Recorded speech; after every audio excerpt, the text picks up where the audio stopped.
കേച്ചേരി എത്തനാക്കും മുന്നേ പാലത്തുമ്പോതി ക്ഷേത്രത്തിന്റെ തൊട്ട് മുന്നിൽ വെച്ചിട്ട് ശ്രീലക്ഷ്മി എന്ന് പറഞ്ഞ ബസ് ഓവർടേക്ക് ചെയ്ത് വന്ന് 2 ബൈക്കുകാരെ അടിച്ച് അപകടമുണ്ടായിട്ടുണ്ട്.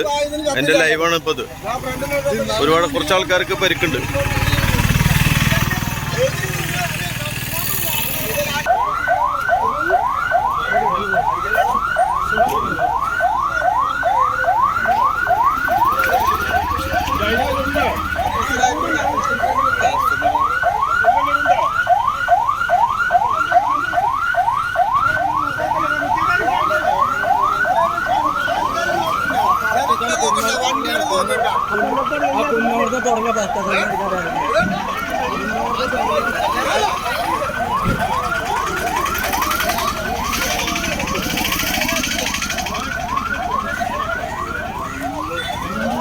ഈ വണ്ടി ആ വണ്ടി നമ്മുടെ